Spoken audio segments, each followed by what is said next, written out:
Is divorce a fresh start or an ugly end? Well, some warn of loneliness, financial strain, and heartache. But some say divorce brings freedom, growth, and even happiness. What leads some people to finally say, I don't? Today on Off the Couch. And welcome to Off the Couch, where psychology meets everyday life. I'm Dr. Greg Cason here with producer Brian Gomez. Happy Monday, you guys. And we have Noah on the board. Noah, hi. Hi, how are you, Dr. Greg? It's good to see you today. We're going to have a special guest, but I'm not going to say who it is. She will come in when she comes in, but let's just dive into the topic. Today, we're going to talk about divorce. Noah, I don't know where you stand in that. I've never been divorced. I'm only 22 years old. So well, can't say if that you did get married, you'd be in a high divorce category, but we'll just get to that. Today on Off the Couch, as of 2024, divorce rates in the United States have had a notable decline in the past decade. This is really a trip. The U.S. Census Bureau, the divorce rate for women 15 and older decreased from approximately 10 per 100,000 in 2012 to 7 per 100,000 in 2022, but then it's just recently dropped again to a staggering 2 per 100,000. I mean, we're just seeing this rapid slide down of divorces. I mean, so we've seen this decrease in divorce rate over time, where marriage has basically stayed about the same. It's funny, some of the countries with the highest divorce rates, the highest, of course, maybe not of course, you probably don't know this, is Russia, with Belarus and Gibraltar, the next two. United States is number 4 in the world. We're kind of a high divorce country. I wonder what factors, cause that.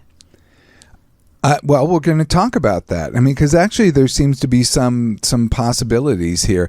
I think the data kind of tells you a story when you look at least here in the United States. So let's talk about this. Marriage rates have remained relatively stable over time. We have seen some decrease, certainly during the pandemic. We saw marriage rates go way down, and that's mostly because people didn't want to get married and, in that they postponed their marriages till a better time.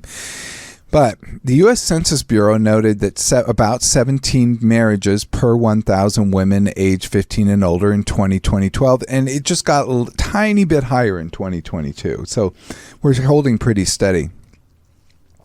Divorce rates vary by state. How about that? So the different states have different divorce rates. What's number one? This kind of varies back and forth. This particular state's always in on the bottom 5 or top 5 for divorce. What do you think is number one? No guess? Dang, I don't know. Would LA? No. LA's not a state. Oh, oops. We're bigger than most. Well, LA has more people than most states, but literally. Yes. I mean, the many states. But. I guess statewide. I don't know. That's kind of interesting because, each state, I feel like they have their own different lifestyle. It's Nevada. Oh, that makes sense. Everybody goes and gets married there and, the weekend weddings. They get married there, and it's also a historical place to get divorced. But this is probably most people get divorced in their own states now. It used to be that Nevada was your only option. So people would go to get divorced in Nevada. But now you can get divorced everywhere. So Nevada used to be the only place you can get divorced. Where they had legal divorce, quick legal divorce. I think in other places it just took a great deal of time. I did not know that. Nevada had the highest rate at 4.2 divorces per 1,000 women. Guess who had the lowest? These will make more sense when we go on. I don't know. It's Massachusetts. They had a low rate of divorce of 1 per 1,000. So maybe their values, Well, there are probably some factors. I think maybe education might play a big role. Individuals with bachelor's degrees have a lower divorce rate, approximately 25%. Compared to those with only a high school diploma, where it goes up to 45%. Massachusetts is the number 1 educated state.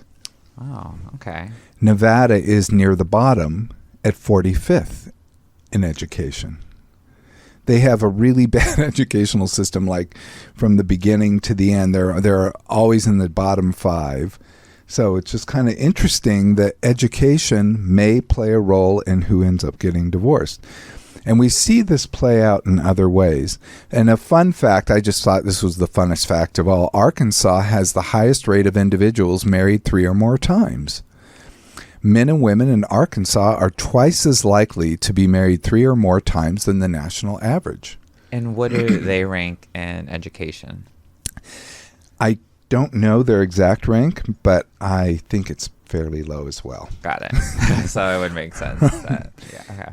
Maybe Noah can tell us. Looks like Arkansas is 36th in education, so not quite as bad as Nevada. Not quite as bad. Thank you, Noah. So what is California, by the way, Noah? In education? Yeah, because I don't think we're always Any in guesses? the top. I think we're probably in the high middle, like in the top 25%. But California is ranked 37th, right below Arkansas, actually. Oh, man, we are doing poorly. What happened? We used to be good. I don't know. The times are tough. Brian moved here. Glad I got educated when I did. Okay.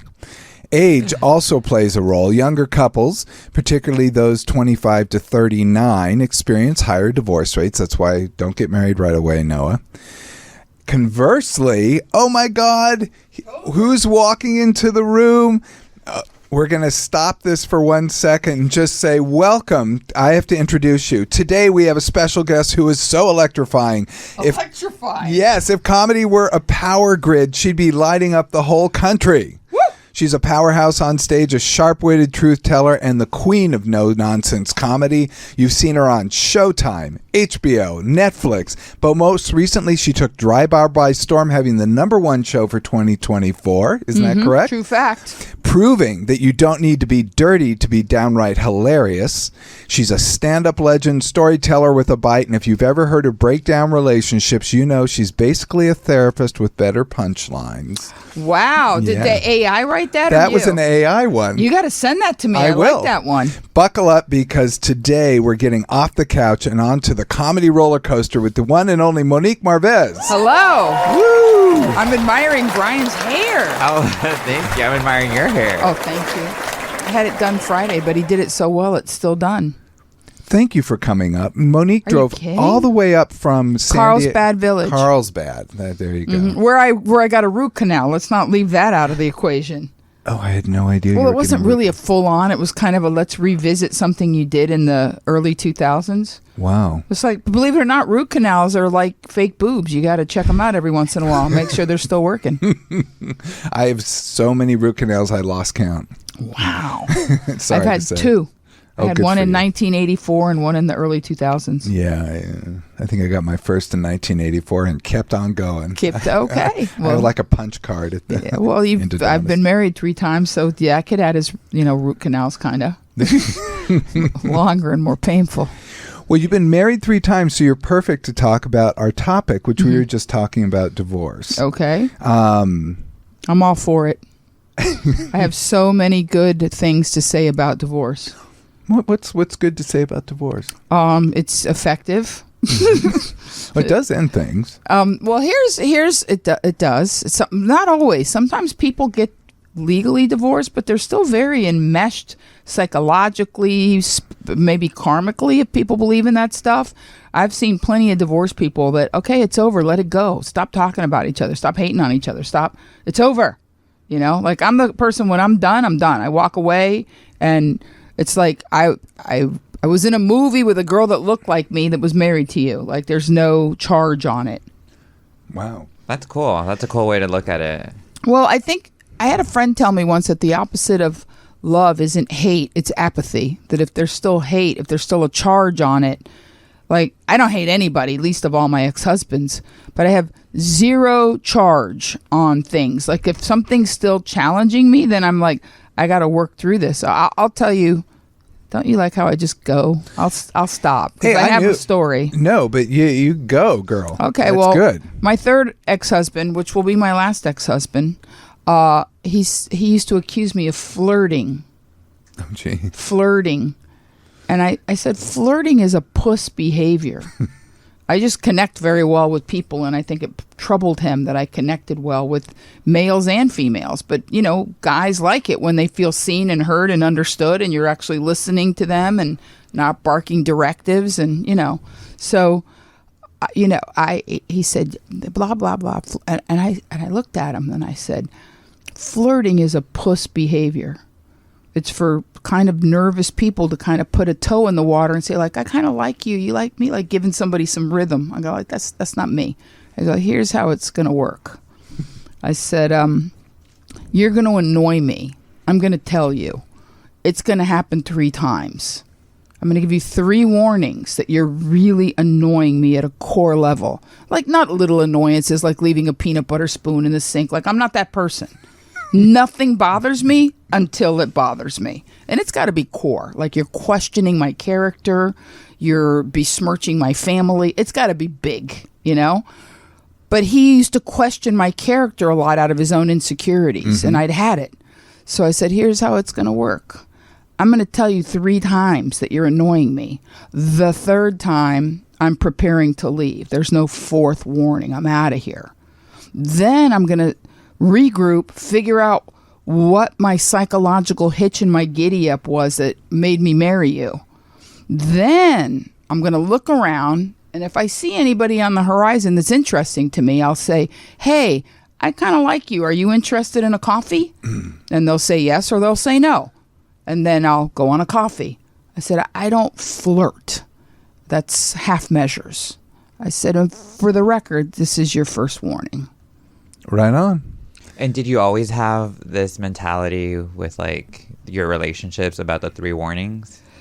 No, but I've always been my dad used to tell me that that people were slaves to their emotions, and that if you can learn to harness and control your emotion, not harness it, not suppress it, but use it as fuel to inspire your words, your actions, your next moves. Absolutely. So when something triggers and the kids say trigger, when it gives you a charge, like, then I sit back and I go, what was that really about? Because it's 90% of the time, it's not even about the other person. It's about something, I tell people, I call it the 7-Up theory. I say everything we do is to protect or heal a wound we incurred from the age of 7 and down. So I call it the 7-Up theory, So if somebody questioned your integrity or whatever, part of that comes from the fact that my dad was a cheater pants, and my mom used to always say, like, you're just like your dad. And I'm like, no, I'm not. I'm honest to a fault. And I think it's probably an overcompensation from the fact that my dad and I do had enormous likenesses, but he was not a person of integrity. He cut corners. He was, a 1972 male in America, whatever that means. Don Draper, watch Mad Men. So I don't raise my voice. I don't scream. I don't yell. I'm not that person. I had a boyfriend that drove like a maniac. And I would tell him, you're scaring me. I don't like this. Could you please not drive that way when I'm in the car? And, he had a BMW 5-speed, loved to zip around corners, One time he really terrified me on I-95. I said, please don't do that. It really terrifies me. I was in a car accident when I was younger. I get very, 3rd time, I was terrified. He drove home like a maniac from some club on South Beach. That's it. It was back in the day with the little tape machines. I was done. I went home. I got in my house. I locked the door. That was the end of him. He filled the tape. I don't know what I did. I don't know why you won't call me back. Oh, on the voicemail. Yeah. I told him, stop driving like that. I feel like if I have to yell and scream and cry to get you to treat me decently, I don't need to be here. Well, excellent. Yeah. No, you communicate clearly. And Brian and I were talking earlier. A lot of men don't listen. I mean, that seems to be part of the issue. I don't blame you. A lot of women talk about stuff I don't want to hear. So I guess if I don't want to hear it, you really don't want to hear it. Well, Brian, I'm a woman. I'm nice. Brian was accusing me of not listening. Because I call it the man brain and the woman brain. And we were even talking about your brain, and we were like, oh, your brain is like a tomboy woman brain, I think I still have a woman brain. Oh, I'm a girly girl. but I feel like I feel like it's not a gender. It is a gender, of course, because of society. Because I know some men that have very high EQs that are super sensitive and kind. They're straighter than, straight. I'm not going to say Yoko Ono's pubic hair like I do on stage, but I think I just did. But the point, it's a pretty old reference. I should probably change it to Lucy Liu. But the point I'm making is that it's about, it's not that people don't listen. It's about you're no longer engaging me.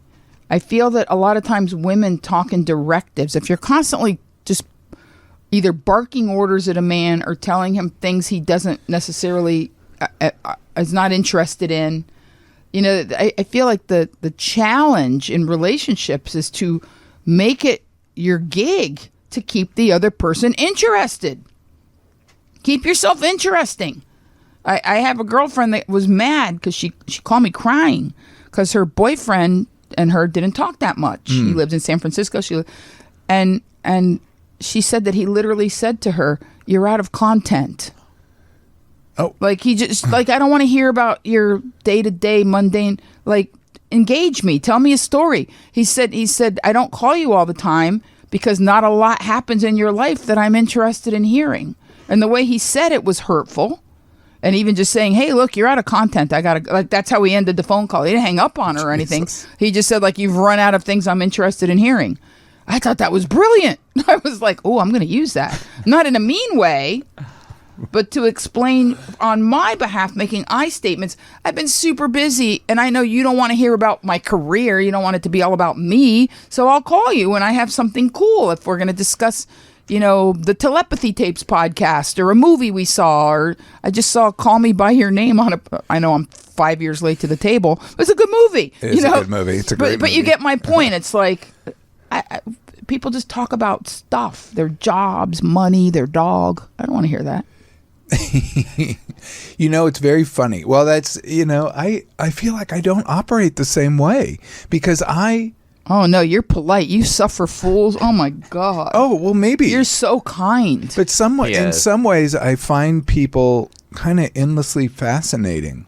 Wow, you are easily amused, Which Dr. is Greg. very easily amused. I always used to kind of think, well, I don't get bored either.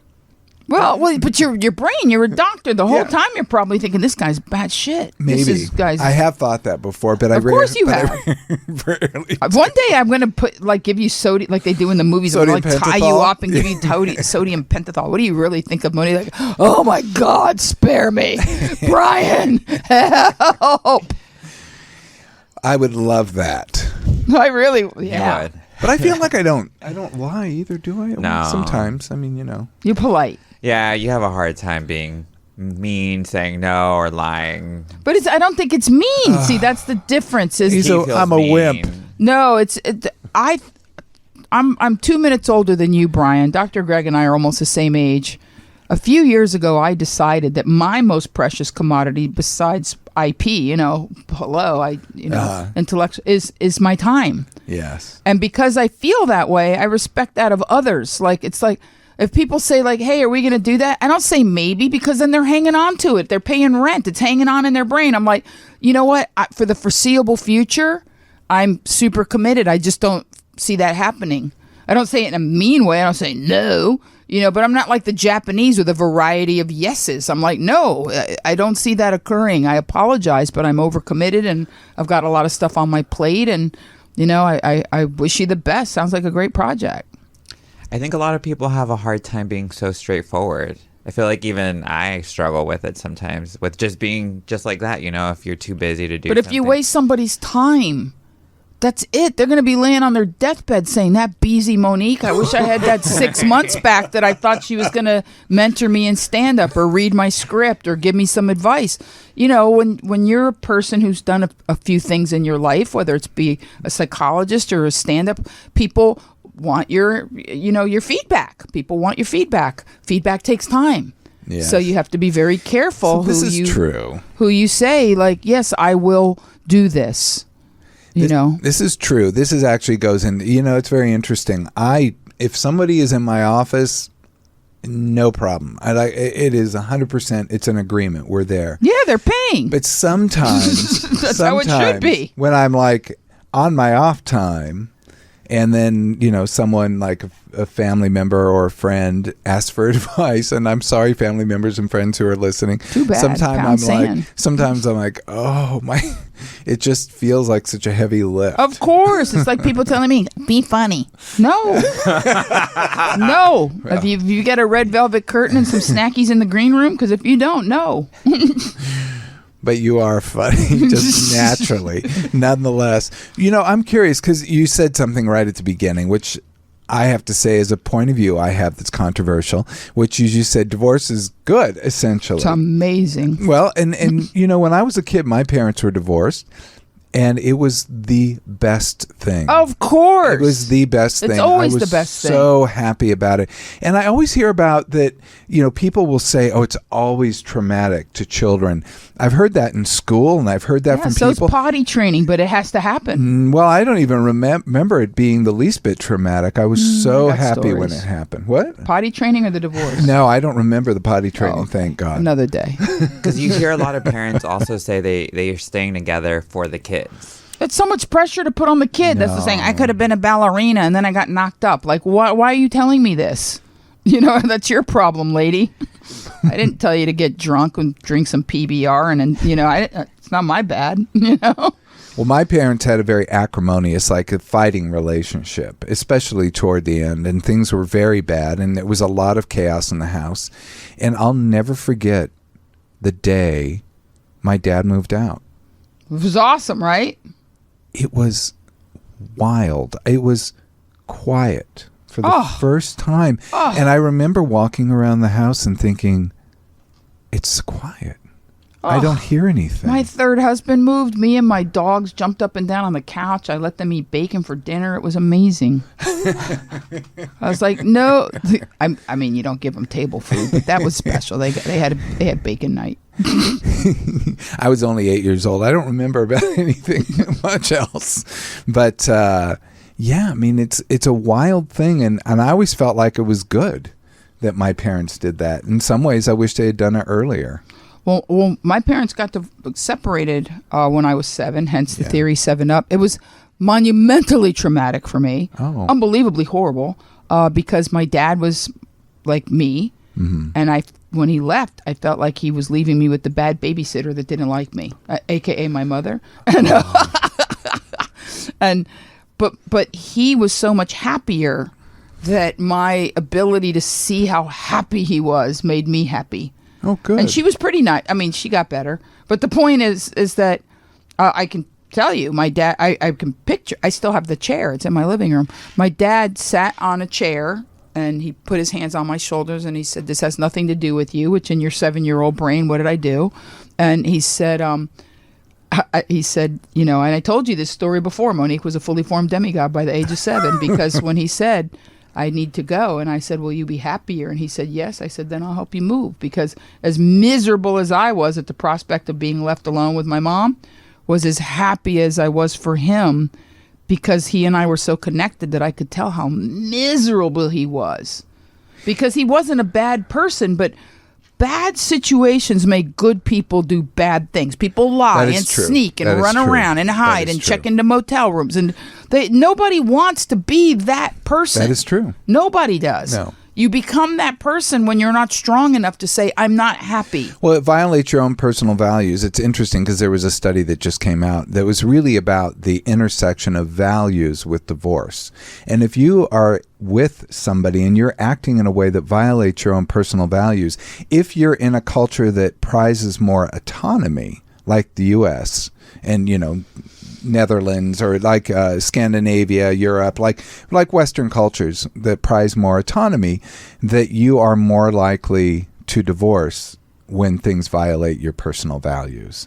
So that makes perfect sense. Yeah. If you lived in a culture that was more collectivist, you were more traditional, you might want to stay in the relationship even though things were bad and violated your values. I'm going to say a horrible thing. I think a lot of collectivist societies view materialism differently, and I think a lot of people that stick around say it's for the kids, but it's really I really like this house, and I don't want to leave. Oh, well, there's that too. Oh, there's a lot of that. I think people collect a lot of stuff as a family, not just memories and woven tapestry of sort of traditions, which is a big part of collectivist society, but it's also like they don't have apartment complexes in certain neighborhoods where it's like, oh, this is where the single people hang and it's fun and the pool's hopping. It's like, yeah, I'm wearing a burqa and I'm fearing stoning or what, you know what I mean? Like it's...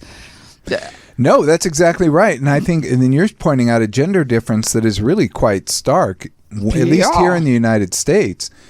Women tend to do better emotionally after divorce, but they do they don't do as well financially, and that can keep a lot of people stuck in a bad relationship. Oh my man, I've said it before, it bears repeating. My dad told me when I was a very young woman, he said, one day you're going to be broke. One day you're going to be brokenhearted. Make sure it's not the same day. Wow. Is that the most? That's brilliant. That should be that should literally be on a T-shirt. That should be a T-shirt and a bumper sticker. And by the way, I've always made more money than any man I've ever been involved with. I believe that. I've been crying my eyes out, but I got in my BMW with my platinum Amex and drove away. Yeah, I mean it's really wild that that how we're raised, the country we're raised in, who we are, the family you're raised in. This is all going to go away in 25 years. You know that. Why do you think?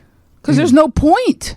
There's no point in it. To marriage? There should be contracts. You should have agreements and contracts. That's what marriage kind of is. It's a contract. Yeah, but it's like not a good one. It's like you don't even have an official parole board where you can say, I want to renegotiate. Like you get a one-time negotiation.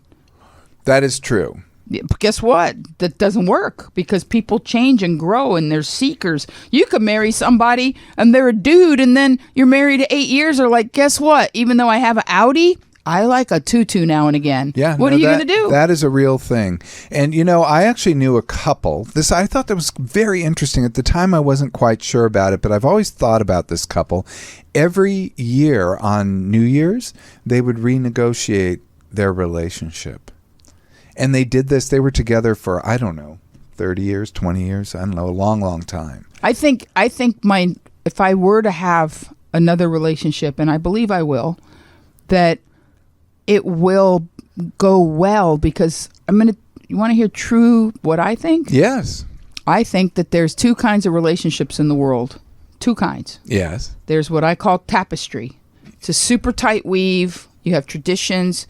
Maybe you're similar backgrounds, mindset. Even if you're psychologically, you're both rebels. Well, guess what? You're both rebels. You're the same, Yeah. But look, whatever it is, and you build these lives together, and it's like a tapestry. Yeah. But we both know sometimes the moths could get at it. Yeah. The threads can be weak. It gets worn. So sometimes you've got this giant tapestry, but you can literally punch right through it.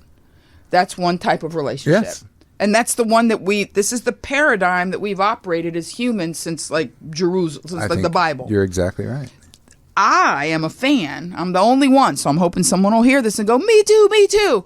But I think what the kids have, and I think why young men are attracted to me, is because I understand spiderweb. NASA studies spiderwebs because they defy science the way they go. And if you put like a spider web thick of cable, it would like lift a building. You know what I mean? Like they're the properties in a spider web.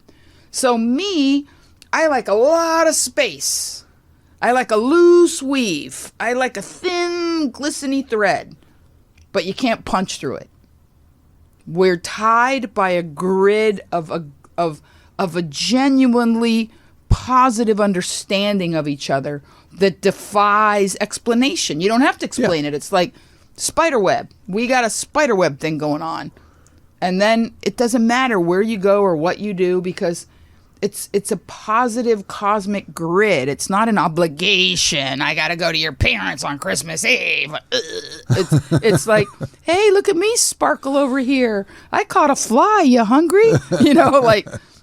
I think actually, I don't think you're so alone there because I do think. But I don't think people can explain that they need that is space and first air. Time I've heard that actual explanation, and I really good, like right? it. It's a very good one. I think it's even in my head. I'm like, that's the ideal relationship right there. But it's spider webs are beautiful, and they're so practical, and they're so strong, and yet there's so much room to, like, if you ever really watched a spider, like, they just move around, they look like they're having a good time, a leaf falls in, he checks it out, you know. It's you know, I just feel like whoever I'm with has to understand, I trust you. When I can't see you, when you're off behind the leaves and branches, we're connected by this glistening grid of information of, like, you're here because you want to be, and I love you, and you love me, and I respect you, and just do what you got to do, man. I trust you.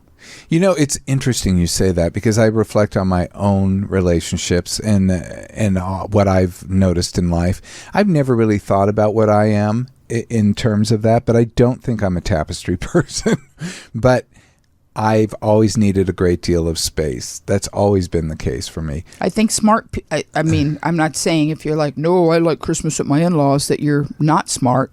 But I think people that are seekers, that are curious, that are smart, they have a process. And the process takes room, and it takes time. And not everything is ready to be shared. And, you know, I'm a big fan of when you're with someone and you love them, you don't have to talk. Thank you for saying that. Just I chill. love that. I love that the comfort of being with someone where you don't have to talk, and then you do talk, and it's just not, it's all the same. I had a boyfriend, we just held hands until the day we parted company, and it was very amicable. We would watch movies that we would pick. We had a thing. I would pick a movie, he would pick a movie. There was an age difference. I know, you know, there's a repeating theme in all of my stories. But but I would show him a movie that made a huge impression on me, like Network or The China Syndrome. Well, those are great movies. You think? And he would show me like Boondock Saints, or, you know, something that made an impression on him. And we would watch the movie very avidly. You know, this is important to him. This movie has a message that resonates with him. And we would hold hands on the couch. And then when the movies were over, we would have big, fun conversations about the movies. Wow. And why they meant what they meant to us. That's cool. That's like a really good way to like get deep with somebody. Yeah, because movies affect you. You know, the first time I saw To Kill a Mockingbird with Gregory Peck, like, what is happening to my life right now? It completely changes your view of the judicial system of the South. Goosebumps. Seersucker. Yeah, it changes everything. Seersucker. I love a good seersucker suit. Those hot Southern summers. Yeah, yeah. But I mean, whatever it is, when you're intimate with somebody, sometimes just being in a moment is better than like, hey, didn't you like that? This is I always hear people put down couples that are in a restaurant and not talking, and I always have had issue with that, because maybe they just enjoy being with each other. Amen. And they're eating dinner together, and they don't have to say anything. I couldn't agree with you more. Well, I'm glad we're in agreement. Me too. Well, who gets divorced? I want to say the average first divorce age is 30. Do you know 30 is an interesting place to go, because when you turn 30 is when your pineal gland starts to calcify. You literally see these big physiological changes start to happen. What's your pineal gland? Well, it's in there. It's kind of it's starting to ignorance. it's kind of kicking off the aging process. Although it's been going on all along, it's starting to, starts to calcify. That sounds awful. Well, where is it located? It's right in the center of your brain where you can't even get to it. You could not even. Oh, I can't. I'm thinking on it right now. I'm softening mine up. 60%. I just lubed my pineal gland while we were talking. No, it's in charge of all the good stuff. It's in charge of all the good stuff. No, I remember reading about that. I was taking a neuropsych class or neurology class in my grad program, and I was in New Orleans in the Royal Sonesta Hotel. Been there. Waiting. I had good times Great there. place. And I was waiting for my friend to get back, because my friend who was doing a conference there, and she called and said, let's come out. I'm doing a conference, and you can come stay in the hotel room. And I went, and she was out doing her conference. So I cracked open my books on my 30th birthday. I was all alone in the hotel room, read this, and I read that chapter, and I went, well, happy birthday.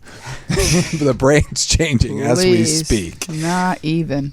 So 60% of divorces happen with people 25 to 39. That's the youngsters can often get I was divorced. ahead of the curve. You were. I was 23 going on 24. Highest divorce rates, and give me your thoughts on this. Highest divorce rates, dancers, 43%, bartenders. Wait. But is it dancer ballet or dancer spin around a pole? Like, that's a very vague term. Very good question. It's a very good question. Ballerinas are high maintenance. Strippers are impossible. Well, maybe they all have high divorce rates. Okay, fair enough. Bartenders, massage therapists. Those are the 3 highest professions. You think? The lowest are... I think they're like almost the same job. Let's be honest. The lowest, oddly enough, I don't have the list here, but the lowest are things like dentists, doctors. Because they don't want to have to give up all the good stuff they build up after med school. I don't doubt that is a piece of the equation for some. My dentist is smoking hot. Is he? Yeah, he's not young. She? He's Yeah. a he, and he's an older guy. But there's something so sexy about an older guy that's like buff, but he still has age spots. You know, like that means like he's put in the work. You know, like my dentist is like buff, but he's an older dude, and he has a very good haircut, and he's got like golf spots. And I'm like, sometimes just to amuse myself, I picture things. Well, your mouth is open. I mean, For sure. He's like, I don't want to put anything else in your mouth. And I'm like, he knew what dirty mind I have. the problem is when you make me laugh, I cough. Okay, so military divorce rate is higher, 3.4%. They're all and alcoholics. It's like twice as much for military women. They drink a lot. Cheat a lot. They cheat and they drink. They think they drink first to get up the nerve to cheat. Have you ever dated a Navy SEAL?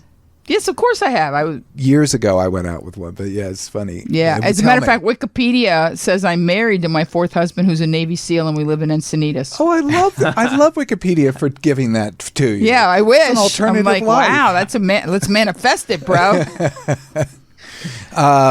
No, it's interesting. They have a divorce rate of 90%. Of course they do. I know. Because they're insane. I thought It's that like rang CIA. so true for me. You know how we don't know why what the divorce rate is in the CIA? Because we don't know who they are. CIA, FBI, all those clowns. I'm sure their divorce rate's 99.9999. They don't want Kaiser Soze coming after their family. And people 50 plus, it's doubled in the past 20 years. I know. So they I call it find that so exciting. Yeah, Gray it's divorce. Gray divorce. I love it so much. I have like 5 bits about it.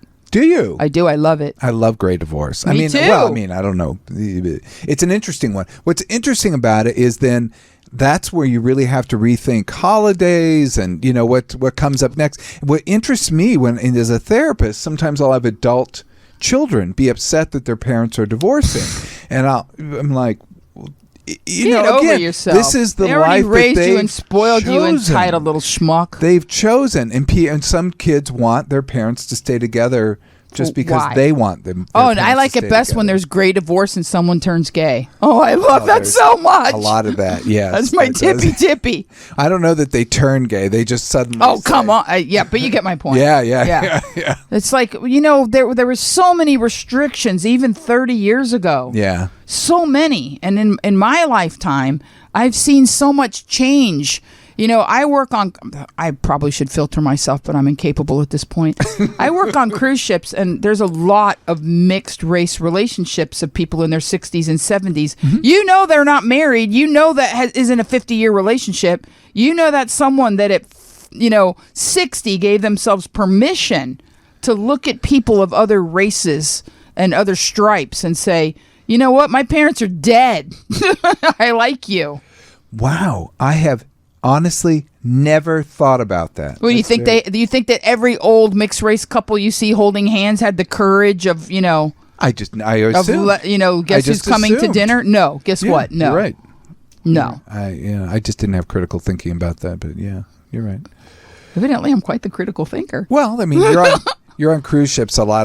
But I'm saying, like, there's no way. If you look at the percentage of mixed marriages in 1975, No, they were yeah, less, right? Like what, 2%? Yeah, they were less. And now on cruise ships, it's a very common. Because when did Loving v. Virginia that's when interracial marriage was allowed in the United States. That was the Supreme Court decision that allowed that. And I don't remember. I think it was in the 70s. I was going to say that's probably 50s? not even maybe the 50s. No, it's not the 50s. No, I don't know when that particular. No, it makes me Supreme so Court happy case. to see mixed race couples, old mixed race couples, having a great time and holding hands. Yes. And, Yes. that's I agree. freedom. It is. It is.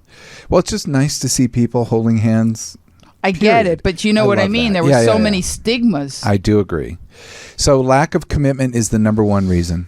I mean, of course, 73%. Frequent arguing, 56%. Lack of commitment, like that. They even had to say that out loud. I guess. Because that's, to me, that's the umbrella. Well, All the other stuff just supports It's 73%. So people are ticking off multiple things here. Infidelity's only 55. I don't buy that for a second. Oh my! Somebody's lying. Unrealistic expectations, That's like 45%. And they're saying the 87%. other person has it. No one ever admits to their own unrealistic expectations. And domestic violence, a full 25%. That is wild. That doesn't surprise me because of substance abuse. People get very handsy You're when they're right. drunk or high. You are so right. If you get married before you're 18, your risk goes up by 48%. That's over. I know. Yeah. That's I told Noah not to get married. Remarriage. Noah young? He's Are you- 22. Don't do it, Noah. Are you engaged? No. Or you got a girlfriend? No. Okay, good. Stay like that for a really long time. When do you guys think would be like an appropriate age to get married? 46. 46. 46 for a man. 35 for a woman. My God, that Okay. is right on. I think Especially if you've frozen your eggs and you're not like in a super, you're terrified about the clock ticking. If you take biological time clock off the table, especially now that people mature so much more slowly and their ability to cope with real responsibility is so hampered for a multitude of reasons. I have a lot of friends of all ages, and I have a girlfriend who's 37, beautiful, delightful. Now, I would say now would be the time. But anytime before now, no. Okay. That's cool. I mean, I'm happy. That's why I asked. I'm like, that's great information. Noah, did you take notes? I got you, Noah. pack a lunch, Noah, because that's 46 is a while from now. Yeah, right. But here's what I think: you should have 2 or 3 significant relationships before you get married. Right. No, that's I right. dated a guy that was much younger than me, same one. So don't think it's like 8 different ones, same one. And his mom didn't really care for me too much. And one day, because I don't care, I said to her, "Look, I'm keeping him out of a bad first marriage. Aw. By the time he gets married, he'll have had adventures. He'll know a thing or two." Did Mom relent? Did she back off? Oh when you no, said she that? didn't like me till the end, but I don't care Oh. because he got married later in life because I slowed his roll. We hung out and had a great time, and he grew as a person. He was kind of shallow, kind of entitled. There were a lot of qualities that did not make good husband material. By the time he got married, he was good to go, Wow, good for you. and he's happily married, and that's that. Wow. I have a very good track record. I'm usually the last stop before the last stop. I love that. I'm totally fine with it. That's great. Yeah, so it was just really great to talk about divorce in a positive way because this is, it's always It's been a stigma. All a it is stigma. breaking up with paperwork. I do think it causes some people a great deal of trauma that when they do it. But, I think about friends of mine who divorced a first partner and then remarried, and I couldn't even imagine. Like their second marriages are so They're good. so much happier. So much happier. And yet they're statistically at a higher possibility I of say it becoming on divorced, stage. but they're so much happier. The first marriage is a dress rehearsal. Seriously. Yeah. I feel like I love when people have stayed married a really long time. Don't get me wrong. When I meet people on cruise ships and they say we've been married, 55, 45, whatever the number is, over 30, I'm always very, very happy for them. That being said, you can tell there's 2 types of people that are married for long times. Number one, they genuinely love each other. They're married to the right person. They've made it work. Failure's not an option. Say whatever you want to say. They're committed. They're in it to win it. I love those. They are usually the ones in the matching shirts. Then you have the other, which is they have an economic and emotional case of chicken going on, which is like, oh no, you're not leaving me. Oh no, I'm gonna make you miserable till the end. You can just tell, like you can tell That's that so unfortunate. But they have money. They're on a cruise. Yeah. But the guys in the casino, the old ladies playing bingo, they bicker at dinner. It's a thing. Like we have built up a nest egg and a lifestyle that I'm not letting go of. I'd rather be miserable with my stuff than not have my stuff. Especially the women, because that generation didn't stockpile stuff. Well, I mean, I do think there are. Yes, I do think, unfortunately, there are a lot of those relationships out there.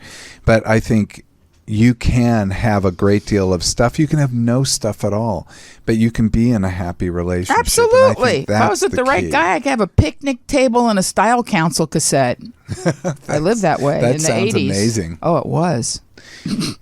Yeah, this is great. Well, thank you, Monique. I mean, I just wanted to talk about divorce, and this is so wild to actually talk about it in this way. In a joyful look. I'm going to tell you. Can I lock out with one quick story? Okay, so I used to have a bit in my act. Everything's real. Where I would say, you know how when you're real, because I was newly divorced myself. I go, well, actually, I was getting divorced. I go, you know how when you're not happy in a relationship, you start looking for signs that you should leave, like those signs in front of the church where they have like, you know, whatever. And I made jokes about how you read your horoscope, like today's the day you should file. You know, like you're looking because you really want to do it, but you need that tipping point.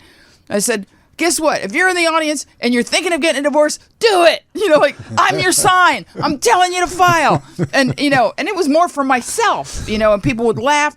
So about a year later, I go back to the same comedy club in Palm Beach, Florida, Comedy Corner. This is the 90s. A woman comes up to me. She goes, I'm your greatest fan. And I was like, I beg to differ. My dad's my greatest fan. But tell me what happened. She goes, remember that time you were here about a year ago and you said blah, blah? I go, yeah. She goes, I couldn't stop laughing. And my husband goes, oh, you think that's funny? You think that's funny? You were looking for a sign. What, do you want a divorce? And she said it was like an open door, like I saw light and I ran through it. I go, maybe I do. She goes, I never went home. I checked in like a Holiday Inn on the corner. I never went home from that show. She said, I got a divorce, you know, like I saw a crack and I ran. And she said, thank you so much. And I'm like, oh, I'm glad I could be of service.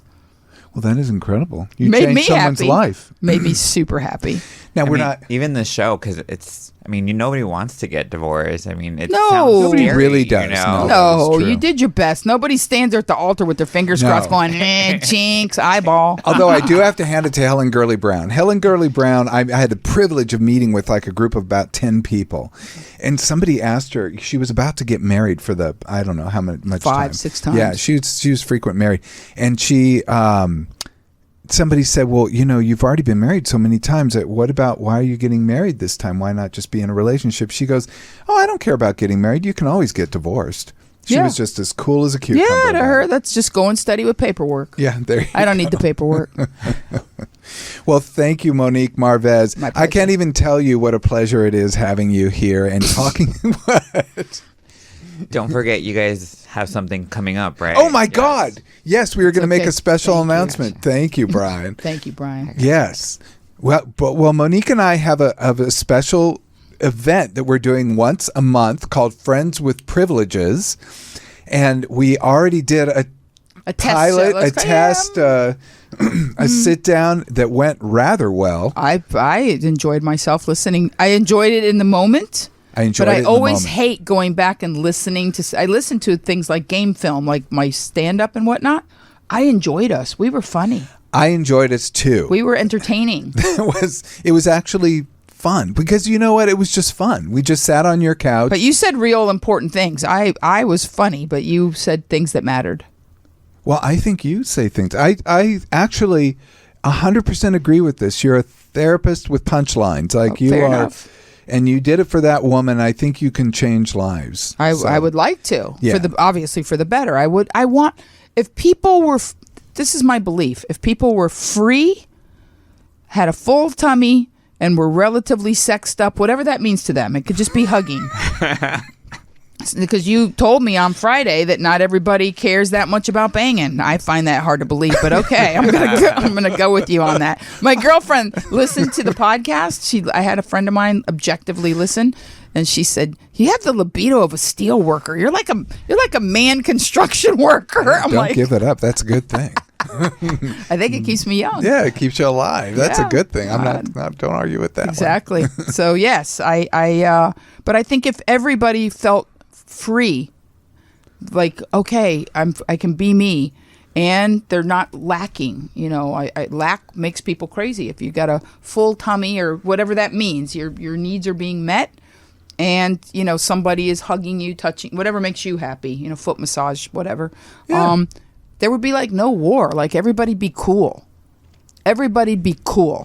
It's going without, feeling unloved, and feeling constricted that make people angry and rebellious and hateful. I mean, to the bottom line to me is that we're all, if we can all feel connected, we feel okay. Amen. It's when there's that Disconnect. separation, Us that and them. disconnect, us and them. Us yeah. and them. There That's is when no all them the there. problems start. There's just more you. And of course, sex is one pathway to it. So. Oh, it's a good one. That wraps up the show for today. A reminder. Our podcast or We're going to post it on YouTube. It's an event. It is an on event. YouTube, and it's on there now. Friends with Privileges. It's on Monique's page. Yes, and we're going to get clips, and we're going to share the clips all over because I want feedback before we do number 2. Yes. So we'll post clips on your page and on the Off the Couch page. Oh, good, It's good, all good, good, We're going to good. share everything. Oh, good. I was going to ask you. Of course. Yeah, so it's Monique. Go to Monique Marvez on YouTube. Correct. That's the account, but also you have MoniqueMarvez.com as I well. do. It's not posted there yet, but it's Okay. on YouTube. Yeah. And we are going to post clips on both of our sites. Yep. And it's I'm pretty proud of it. I think we did a good job for the first one. I mean, it went super smoothly and it was a lot of fun. That's the and point. we had chocolate. We had those Reese's peanut butter cups from Trader Joe's, chocolate peanut butter. good things. snackies. Well, I think I've eaten probably the whole tub already. Okay, fair enough. Yeah, just already. You look nice on the couch, so it was cool. Thank you. Okay, so No desk to hide behind. You look fine. Like, subscribe, give us 5 stars if you want to see this. Please give him 5 There's stars. some studies, even for tonight, and the CDC divorce statistics, as well as the study I referenced, youtube.com/Dr. Greg. If you have any questions or topics you'd like us to cover, hit us up on socials at Ask Dr. Greg. You're at Monique Marvez, right? Correct. Right. And this is Greg, Brian, and the incomparable Monique Marvez, and we have your outro. Monique Marvez bidding you farewell. Monique's special outro is love hard, forgive harder, and get as happy as you can, as fast as you can. Thank you. Woo!